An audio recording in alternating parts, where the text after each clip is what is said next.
Estamos aí vendo versículo por versículo.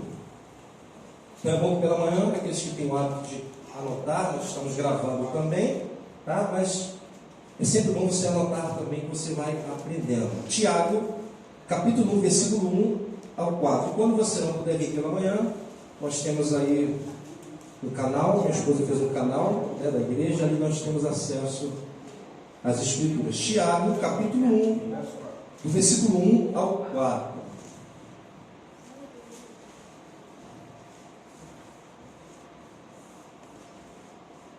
Ok? Todos acharam? Diz assim o texto sagrado: Tiago, servo. Preste atenção nessa palavra. Se você olhar no rodapé, algumas Bíblias diz escravo. Tiago, servo de Deus e do Senhor Jesus Cristo, as 12 tribos dispersas entre as nações. Versículo 2: Meus irmãos, considerem motivo de grande alegria o fato de passarem por diversas provações, pois vocês sabem que a prova da sua fé produz perseverança. E a perseverança deve ter ação completa, a fim de que vocês sejam maduros e íntegros, sem lhes faltar coisa alguma. Amém? Só até aqui hoje. Vamos orar. Senhor Deus e Pai, estamos diante da Tua palavra. Essa palavra que penetra nas nossas almas, ó Deus, lá onde o homem não consegue, onde o psicólogo não consegue, o marido, o melhor amigo, a esposa, enfim, mas a Tua palavra consegue, Deus. Que nesta manhã o Senhor edifica a Tua igreja através desta carta que fortaleceu tantos irmãos daquela época e que certamente é muito pertinente aos nossos dias também. Usa minha vida, por mais que eu me preparei, estudei, eu preciso, eu necessito do Teu Espírito, da Tua graça, para que os meus irmãos aprendam, ó Deus, nesta manhã, e não somente aprendam ou ouçam, mas que saiam daqui dispostos a praticar a Tua palavra. Em nome de Jesus, amém, amém. Você pode sentar. Como eu disse, nessa manhã vamos começar a exposição da carta de Tiago. São 5 capítulos e hoje nós iremos começar no capítulo 1, apenas do versículo 1 ao versículo 4. Creio de verdade que Deus tem muito a nos ensinar. Creio que temos muito a aprender com tudo aquilo que foi ensinado a esses crentes lá do primeiro século. Amém? Mas quem era Tiago? Primeira pergunta que nós precisamos fazer: quem era Tiago? Tiago era um dos irmãos de Jesus. Se vocês não sabem, Jesus tinha irmãos. No caso, ele era um meio-irmão de Jesus, pois Jesus era 100% homem, era 100% Deus. Havia sobre ele a natureza humana e a natureza divina. Tiago era o irmão mais velho, né? E tinha mais 3 irmãos mais novos: José, Simão e Judas. E no mínimo, se vocês não sabem, mais 2 irmãs. Vamos ver isso? Mateus, capítulo 13, do versículo 56 ao 57, apenas para você se situar. Mateus 13, 56 e 57. Vamos ver os irmãos de Tiago e vamos entender aqui que no mínimo ele tinha 2 irmãos. Mateus 13, 56 e 57. Diz o seguinte, uma pergunta, né? Não é este o filho do carpinteiro? O nome de sua mãe não era Maria? E não são seus irmãos Tiago, José, Simão e Judas? Versículo 56. Não estão conosco todas as suas irmãs? Não sabemos quantas são, mas se está no plural, no mínimo 2. De onde, pois, ele obteve todas essas coisas? Então aqui nós vemos que Jesus tinha irmãos, e Tiago era o irmão, um meio-irmão de Jesus. Agora, interessante que Tiago, mesmo sendo irmão de Jesus, ele não creu logo no início. O que dá para entender, segundo a Escritura, é que depois da Páscoa aconteceu uma grande mudança na vida de Tiago. O Senhor ressuscitado lhe aparecera. E Paulo, falando aos crentes de Corinto, falando sobre a ressurreição de Jesus, ele vai citar Tiago. Abra lá, 1 de Coríntios, se você quiser anotar, eu vou ler ou acompanhar. 1 de Coríntios 15, do versículo 1 e 7, nós temos que ser crentes bereanos, né? Analisar o que o pastor está falando ali, ver se ele está falando é correto. 1 de Coríntios 15, do versículo 1 ao 7, acompanha aí na sua Bíblia.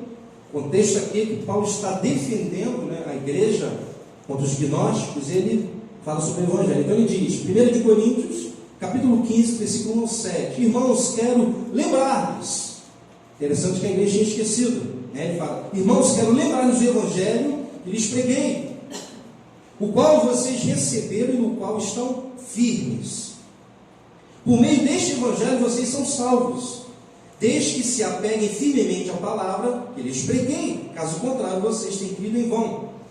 Pois o que primeiramente lhes transmiti foi o que eu recebi, que Cristo morreu pelos nossos pecados segundo as Escrituras, foi sepultado e ressuscitou no terceiro dia segundo as Escrituras. Veja que Paulo vai fazendo a sua refutação e apontando para a Bíblia, para a palavra de Deus. E apareceu a Pedro e depois aos 12.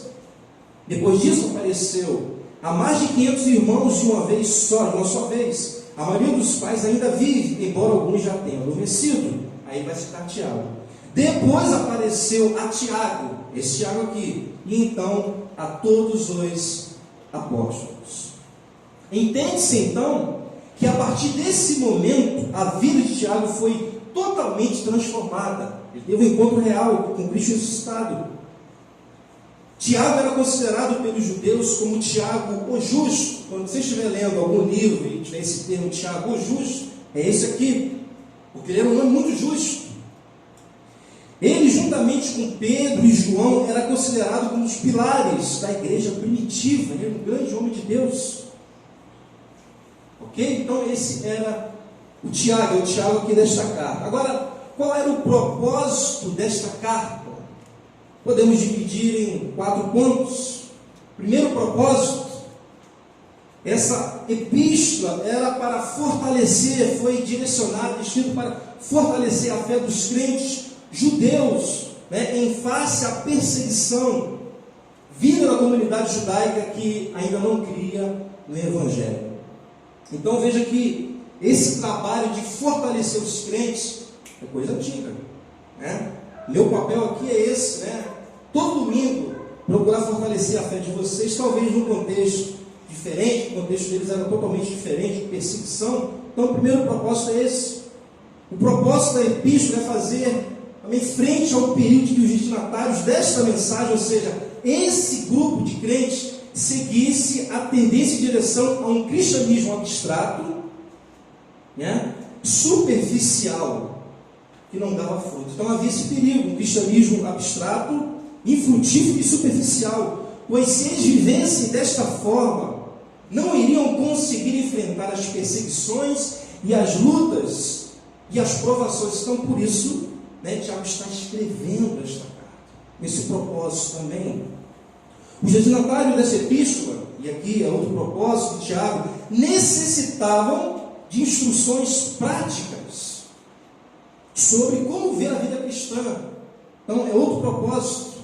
Eles necessitavam de conselhos, né, e encorajamento, coisas bem práticas. Então Tiago, com esse propósito, ele escreve, né, para mostrar tudo explicadinho com muito amor. E o quarto propósito é que aqueles crentes, eles estavam com várias provações, e com problemas em suas assembleias, ou seja, na igreja. Havia várias provações, né? Problemas, quer dizer, havia vários problemas naquela igreja. Então, dessa forma, Tiago escreve para ajudar a comunidade da igreja a serem crentes maduros na fé. Então é isso que nós queremos ver nesta carta. ao longo dos domingos aí. Amém? Então vamos à carta. Primeiro versículo. E esse primeiro versículo abriu um leque muito grande aqui na minha mente. Diz o seguinte: Tiago, servo, grave essa palavrinha, rode aí, marque aí, faça o círculo nesta palavra, Tiago, servo de Deus e do Senhor Jesus Cristo, as 12 tribos dispersas entre as nações, saudações. A primeira coisa que eu quero chamar a atenção de vocês nesta manhã é para a apresentação de Tiago em sua carta. Ele diz na primeira parte, do versículo na parte A, Tiago, servo de Deus e do Senhor Jesus Cristo. Meus irmãos, em sua apresentação, Tiago, ele se apresenta como servo de Deus e do Senhor Jesus Cristo. A palavra servo no grego, algumas Bíblias, lá embaixo, mostra isso. Essa palavra servo no grego é doulos. Uma tradução melhor seria escravo. Então, ficaria o seguinte, Tiago, a melhor tradução, Tiago, escravo de Deus e do Senhor Jesus Cristo. Essa seria uma melhor tradução. Mas o que me chamou a atenção nessa sua apresentação é que Tiago, ele não se apresentou como apóstolo, ou então como irmão de Jesus. Ele não faz isso. Mas ele se apresenta como um escravo de Deus. Ele se apresenta como um escravo de Jesus Cristo.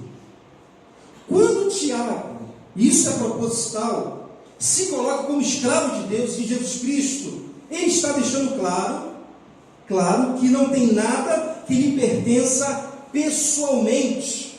Ou seja, o seu tempo não lhe pertence mais, mas sim ao seu Senhor. Suas forças serão gastas para o seu Senhor.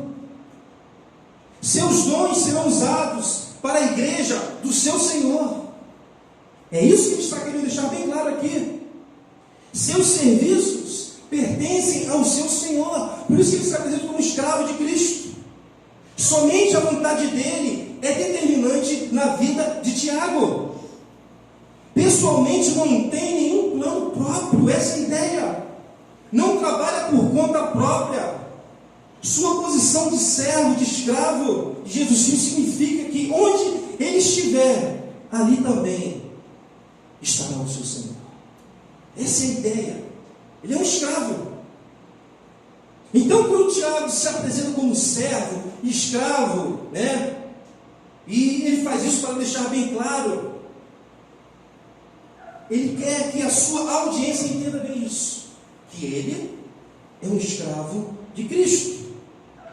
Então, meus irmãos, quando me deparo com um homem desse, que de fato tinha autoridade de Deus, que era uma das colunas da igreja primitiva, com a autoridade de um apóstolo, irmão de Jesus, um homem justo, se colocando como escravo, quando eu olho para isso, não tem como levar a sério em nossos dias, não generalizando, mas alguns que se dizem apóstolos. Estou sendo bem sincero, eu não quero generalizar, mas muitos desses que se dizem apóstolos são qualquer outra coisa, menos escravo de Deus, menos escravo de Cristo. Essa é a minha dificuldade de entender alguns que se dizem apóstolos. Eu não quero generalizar, pois é só observar e veremos que suas atitudes e o estilo de vida que eles levam não são compatíveis com o de um escravo de Deus, com o escravo do Senhor Jesus Cristo. E ser apóstolo de Jesus, ao contrário do que muitos pensam hoje, é ser um escravo dele. É uma pessoa que vive exclusivamente para ele. Isso não é fácil. Mas o grande problema é que em nossos dias, viver nesta condição, ou seja, ser um escravo de Cristo, muitos líderes não querem. É a grande verdade. A grande verdade é que todos nós somos chamados, todos nós, para sermos escravos de Cristo. Todos nós. Mas, pastor, dura essa palavra? Sim. Talvez não estejamos acostumados, a ouvir sobre isso. Mas isso é um conceito bíblico e uma linguagem comum na igreja do primeiro século.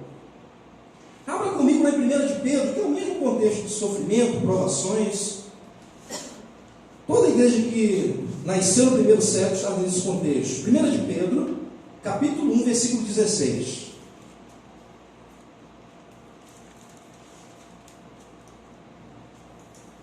1 de Pedro 1,16. Pedro está falando para crentes dispersos.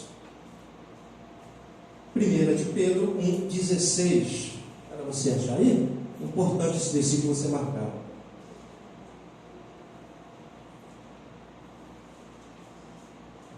Olha só o que diz Pedro para aqueles irmãos: vivam como pessoas livres, mas não usem a liberdade como desculpa para fazer o mal. Está errado? É 2 de Pedro? Foi 1 de Pedro? Então é 2 de Pedro, né? Minha esposa já me sinalizou ali. Então vamos ver se é 2 de Pedro.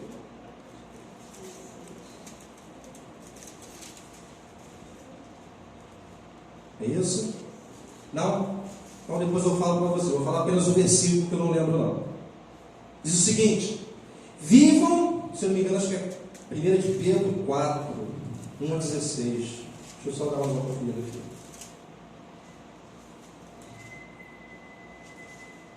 1 de Pedro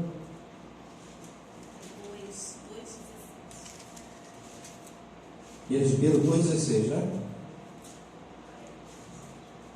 Isso. 1 de Pedro 2,16. Então, leiam aí, acompanhe. Diz: vivam como pessoas livres, mas não usem a liberdade como desculpa para fazer o mal. Veja o que diz agora: vivam como servos, é a mesma palavra, todos, como servos, escravos de Deus. Vivam como escravos de Deus, seria uma tradução melhor. Então aqui mais uma vez encontramos a palavra doulos, escravo, que seria uma melhor tradução. Na verdade, irmãos, é um grande paradoxo, pois a nossa liberdade consiste no fato de sermos escravos de Cristo. Quem não é escravo de Cristo, na verdade não é livre. Quem não é alcançado por Jesus e assim se torna seu escravo, continua escravo do pecado, do diabo e da nossa natureza carnal. Então a nossa liberdade consiste em sermos escravos de Cristo. Agora, o grande problema da igreja do século XXI é que esse conceito ensinado nesta manhã se tornou utópico. E desfazer esta cultura é muito difícil, pois as pessoas querem viver para si. As pessoas querem viver seus sonhos. As pessoas querem viver os seus projetos. Querem viver as suas vidas, quando na verdade isso não é ser escravo. Dura essa palavra, esse conceito. Quando você entende de fato que é ser escravo, o seu tempo, mesmo o seu, não lhe pertence mais, mas sim ao seu Senhor. Suas forças serão gastas para o seu Senhor. Não que você não possa usar em outras coisas, mas principalmente para o seu Senhor, porque você é um escravo dele. Seus dons serão usados para a igreja do seu Senhor. Seus serviços pertencem ao seu Senhor. Por isso muitas pessoas vivem insatisfeitas. Por quê? Porque de fato são escravos de Cristo,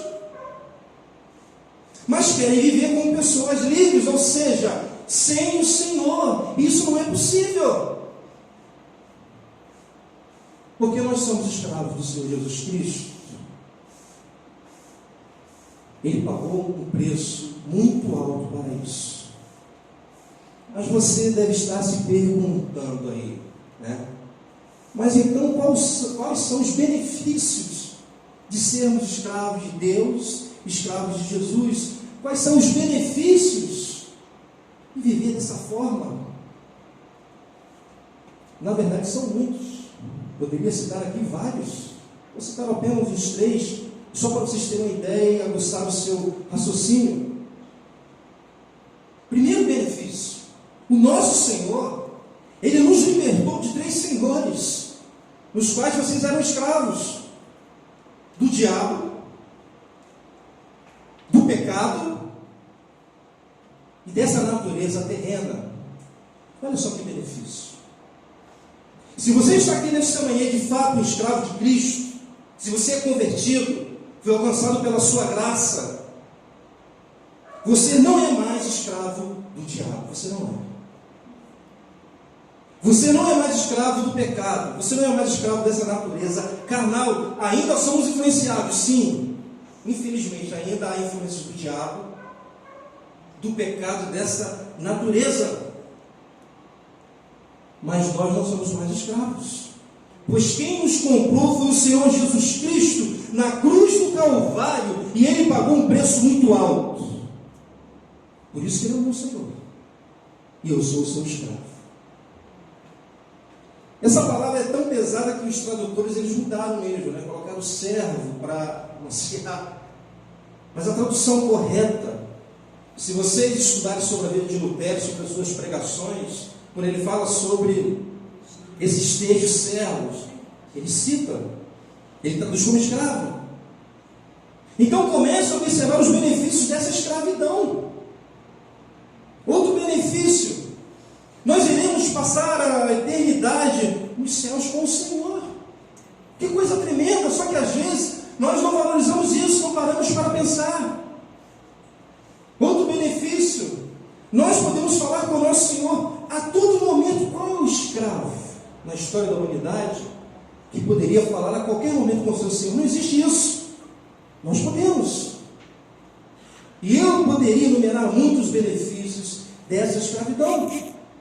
E enquanto estivermos aqui na terra vivendo essa escravidão, Ele garante suprir as nossas necessidades. Olha outro benefício. Agora, observe que eu disse necessidades, e não tudo que você quer ou deseja. Por sinal, um escravo não deve esperar receber tudo o que ele deseja do seu senhor, não é verdade? Mas um bom senhor, um senhor justo, irá suprir as necessidades do seu escravo, e é justamente isso que Deus faz. Vamos abrir a Bíblia em Mateus capítulo 6, do versículo 24 ao 32.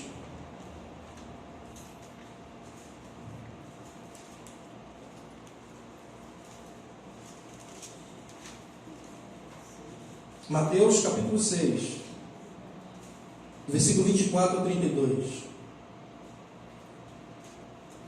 Quando você vê a palavra servir aí, servo, o contexto é o mesmo. Mateus 6, 24, 32.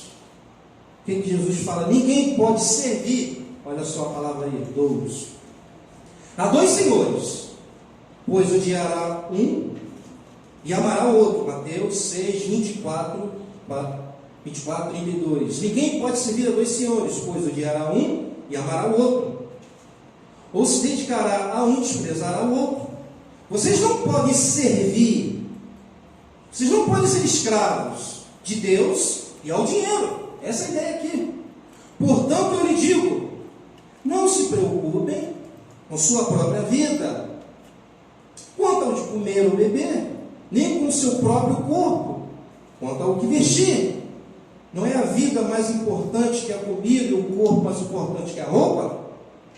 Observe as aves do céu: não semeiam, nem colhem, nem armazenam em celeiros, contudo, o Pai Celestial as alimenta. Não tem vocês muito mais valor do que elas? Quem de vocês, por mais que se preocupe, pode acrescentar uma hora que seja a sua vida? Ninguém. Uma pergunta retórica. Por que você se preocupa com roupas? não trabalham nem tecem. Contudo, eu lhe digo que nem Salomão, em todo o seu esplendor, vestiu-se como um deles.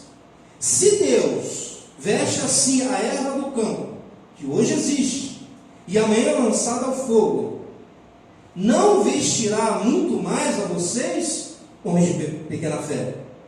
Versículo 31 e 32. Portanto, não se preocupe dizendo o que vamos comer, o que vamos beber, o que vamos vestir, pois os pagãos, olha só, é que correm atrás dessas coisas, mas o Pai Celestial sabe que vocês precisam delas. Versículo 33. Busque, pois, em primeiro lugar o reino de Deus e a sua justiça, e todas essas coisas lhes serão acrescentadas. Portanto, não se preocupe com o amanhã, pois o amanhã trará as suas próprias preocupações. Basta cada dia o seu próprio mal. Qual a garantia que Deus dá para aqueles que priorizam seu senhorio? Que busquem em primeiro lugar o seu reino. Observe que tudo aponta para o nosso serviço a Ele, ou ao seu reino. E a garantia é que Ele suprirá todas as nossas necessidades. Vou explicar. E Ele deixa bem claro quais são as nossas necessidades. Aqui que está a confusão. Que alguns pregadores distorcem. Diz o seguinte: busque, pois, em primeiro lugar o reino de Deus e a sua justiça. Veja o que diz o texto. E todas essas coisas, que coisas são essas? Está no versículo 31. Não são tudo, não é tudo que você pensa. São todas essas coisas. E todas essas coisas serão acrescentadas. É o que diz no versículo 31. É isso que ele vai acrescentar. Portanto, não se preocupe dizendo o que vamos comer, o que vamos beber, ou o que vamos vestir. Ou seja, comida, bebida e vestimento. Jesus está garantindo essas necessidades aos seus discípulos. Deixa eu falar isso. Esse era o contexto deles. Claro que, dentro do nosso contexto, a igreja do século 21 existem outras necessidades. Isso cabe você e a mim discernir. Por exemplo, ter um carro hoje, acredito eu que seja uma necessidade, principalmente no Rio de Janeiro, por N fatores. Não digo um carro, mas o carro para se locomover. É muito difícil hoje, muito difícil, você viver no Rio de Janeiro e não ter um simples carro. Então pode ser uma necessidade. Quer ver outro ponto bem pertinente? Ter um plano de saúde hoje no Brasil, no Rio de Janeiro, seria uma necessidade. Então a ideia é essa. Nós temos que analisar, entender de fato quais são as nossas necessidades e caminhar por aí. São essas necessidades que o nosso Senhor garante suprir. São essas necessidades que o nosso Senhor garante suprir dos seus escravos. Esse é o contexto, amém? Deus não garante dar um carro zero todo ano. Isso é o papo da teologia da prosperidade. Deus não garante que todo crente vai ser rico. Não. O nosso Senhor garante suprir as nossas necessidades. Grave isso. Agora, nem tudo que pensamos ser necessário, de fato, é. Aí está o problema. Então nós temos que procurar discernir, porque às vezes você está pegando esse versículo fora do seu contexto, orando a Deus, esperando, e Ele não vai considerar aquilo que você está pedindo, porque Ele sabe qual é a sua necessidade. Amém? Agora, para a gente fechar essa parte, um dos grandes benefícios que recebemos do nosso Senhor, esse é o ápice, é que Ele nos tem como filhos. Glória a Deus por isso. Qual o Senhor iria tornar um escravo seu filho? Por mais bondoso ele fosse. Nós somos escravos? Fato, porém filhos, por adoção, sim, mas temos os mesmos direitos que um filho de sangue. Glória a Deus por isso. Glória a Deus por isso. Louvado seja o nome do Senhor. São essas coisas simples que muitas vezes nós não valorizamos e elas se perderam ao longo dos séculos. Isso fazia parte do linguajar da igreja do primeiro século. Os líderes, os pastores ensinavam isso. Nós somos escravos, fato, sim, porém filhos por Deus, por adoção, mas temos os mesmos direitos que um filho de sangue. Louvado seja Deus por isso. Por isso vale a pena ser um escravo do Senhor Jesus Cristo, porque o nosso Senhor, Ele é justo, íntegro e sabe as nossas necessidades. Esse conceito ficou muito claro para os crentes do primeiro século. Amém? Por isso que Tiago, ele se apresenta desta forma: Tiago, servo, escravo de Deus, do Senhor, de Deus e do Senhor Jesus Cristo. Meus irmãos, meus amados irmãos, eu estava pensando sobre Tiago. A igreja precisa de homens como Tiago. A igreja precisa de jovens como Tiago, de obreiros como Tiago, de pastores como Tiago, de líderes como Tiago, de mulheres como Tiago. Ou seja, escravos de Deus, escravos de Cristo. Pessoas que têm como propósito principal, não é que ela tenha outros propósitos, não possa ter, mas como propósito principal em sua vida, servir a Deus e servir a Cristo. A igreja está precisando disso. Pessoas que se entreguem completamente como um escravo na mão do seu Senhor. Amém? Bom, na segunda parte do verso 1,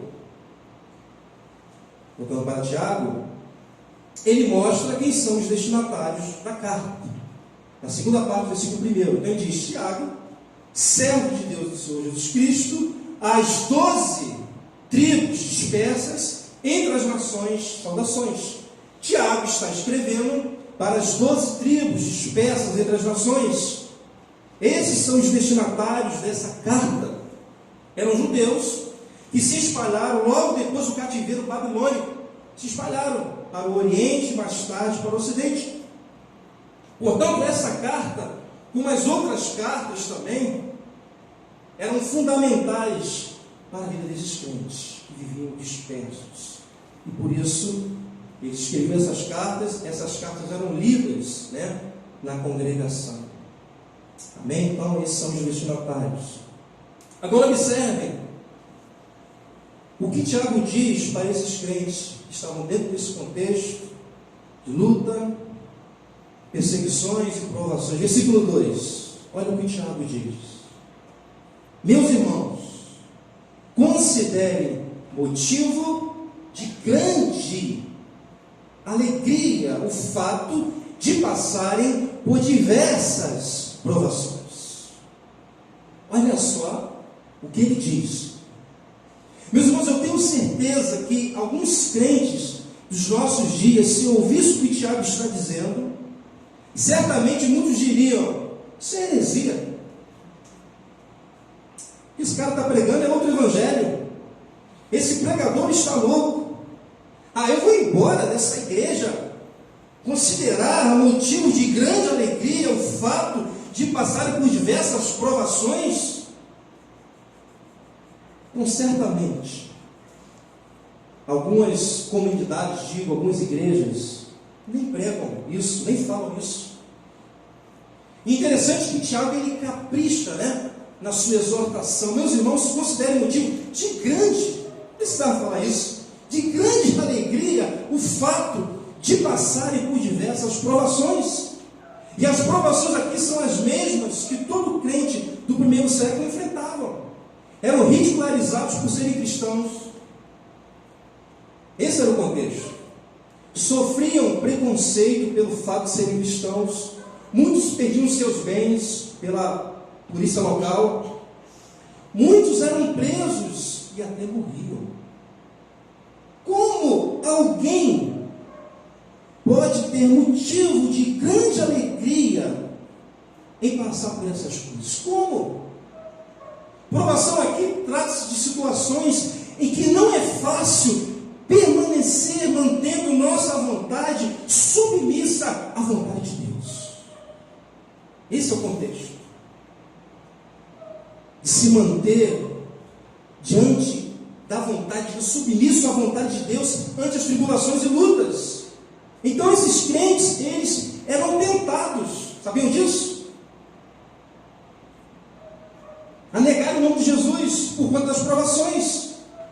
Mas por que Tiago ele continua, incentivando, dizendo, considere motivo de grande alegria passar por diversas provações? Por quê? Versículo 3 ele explica.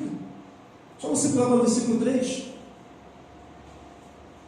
Ele diz, pois vocês sabem que a prova da sua fé produz perseverança.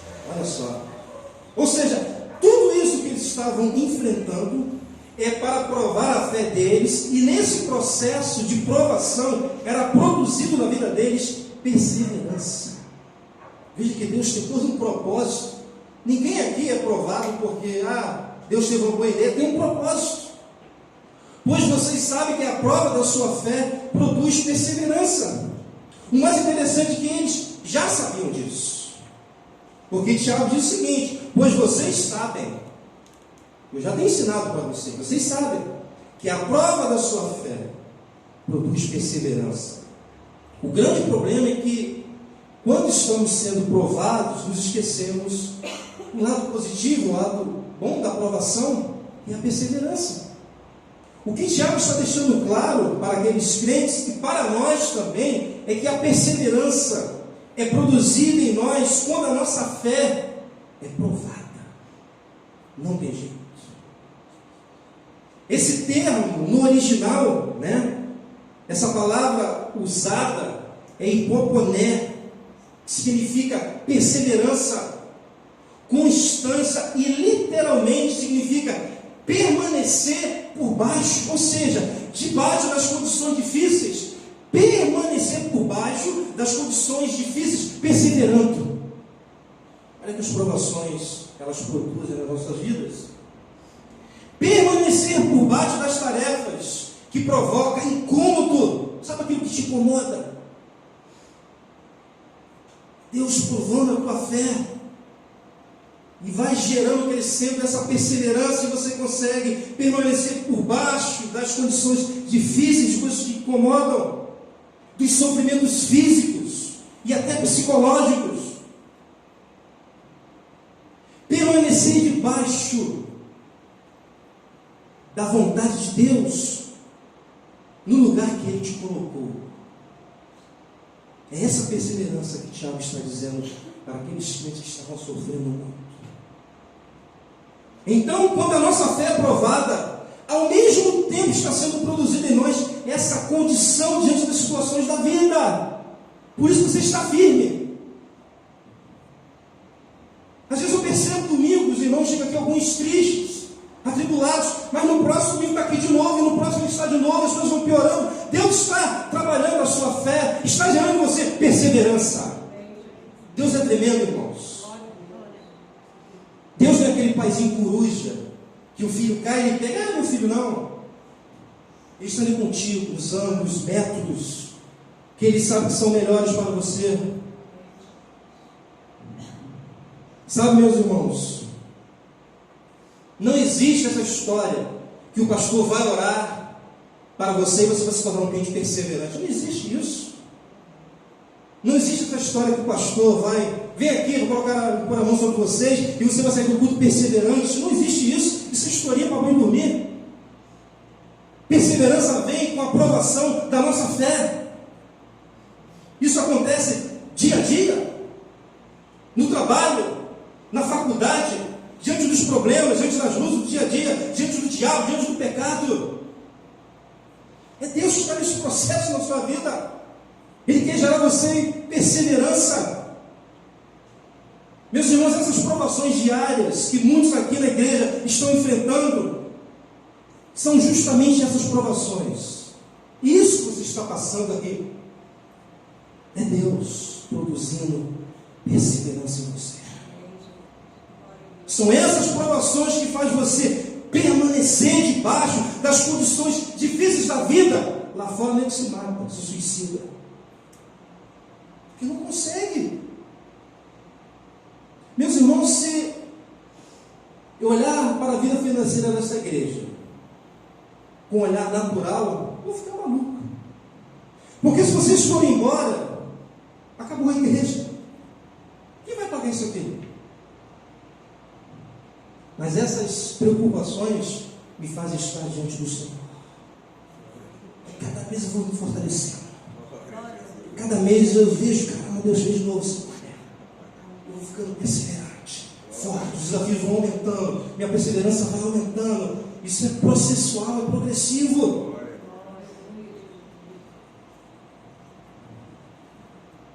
Essas perseveranças que Deus tem criado no seu coração, para você permanecer por baixo de sofrimentos, e acima de tudo te faz permanecer debaixo de Deus, literalmente falando, de sua vontade no lugar em que Ele te colocou. Às vezes Deus nos coloca em lugares difíceis e você não entende nada. É Deus provando a sua fé e aumentando a sua perseverança. Portanto, Tiago diz: meus irmãos, veja um modo carinhoso dele aqui, meus irmãos, considerem, porque ele tinha passado por tudo isso também, motivo de grande alegria, o fato de passar por diversas provações. E Tiago fala mais a respeito da perseverança, versículo 4. Olha só o que ele diz: e a perseverança deve ter ação completa, a fim de que vocês sejam maduros e íntegros, sem lhe faltar coisa alguma. Uma perseverança completa. Quando Tiago fala de uma perseverança completa, a ideia aqui é que essa perseverança chega ao alvo da obra completa que agrada a Deus. É Deus olhar para você, beleza. Essa perseverança, como eu disse, ela vai crescendo, ela é progressiva, ela vai se completando em nossas vidas, à medida que somos provados. É uma provação aqui, é uma provação ali, é uma enfermidade grave que surge, que você enfrenta, é uma pessoa amada, querida, que você perde, é uma situação terrível que surge de repente. Ele diz na segunda parte do versículo 4, a fim de que vocês sejam maduros e íntegros, sem lhes faltar coisa alguma. Tiago está falando de quê? De perfeição. Lá em Efésios, você não precisa abrir, eu vou ler para vocês, depois de ler em casa, no capítulo 5, versículo 25 ou 27, eu não sei que você queira, vemos como Cristo espera que a sua igreja se apresente a Ele. Efésios 5, versículo 25 ou 27. Ele diz, fazendo uma analogia, ele diz: maridos, ame cada uma a sua mulher, assim como Cristo amou a igreja e entregou-se por ela. Ele diz: para santificá-la, tendo-a purificado pelo lavar da água mediante a palavra, e para apresentá-la a si mesmo. Olha só, porque Jesus vai apresentar a igreja a Deus e a Ele mesmo. Aí ele diz: como igreja gloriosa, sem mancha, sem ruga ou coisa semelhante, mas santa e inculpável. Glória a Deus. Ou seja, uma igreja perfeita, e o próprio Cristo, só Ele fará essa obra no devido prazo, no devido tempo. Essa perseverança chegará ao seu cume quando Cristo determinar. Enquanto isso, são provações. Em Filipenses 1,6 ele diz: estou convencido, Paulo diz, estou convencido, eu tenho certeza, não há dúvida no meu coração, de que aquele que começou boa obra em vocês, vai completar até o dia de Cristo Jesus.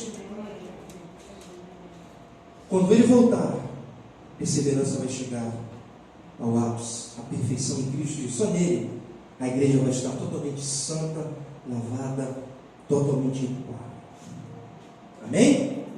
Por isso, irmão, devemos considerar motivo de grande alegria o fato de passarmos, aí diz, por diversas provações, pois a provação produz perseverança e nos ajuda em nosso aperfeiçoamento espiritual. Meus irmãos, Deus quer nos aperfeiçoar, e para isso Ele vai usar os seus métodos. Entenda uma coisa desta manhã: perfeição santidade estão associadas a uma vida de provação. São os métodos pedagógicos que Deus usa para nos ensinar. Não tem como fugir disso. É a carreira. Nós temos que correr, né? Perseverar. Lembra que nós vimos na semana passada? Lembre-se do que nós falamos na semana passada em Hebreus 12:10, né? Diz: nossos pais nos disciplinavam por curto período, segundo lhe parecia melhor, mas Deus nos disciplina, no original diz, nos educa para o nosso bem, para que participemos da sua santidade. Glória a Deus. Glória a Deus por isso.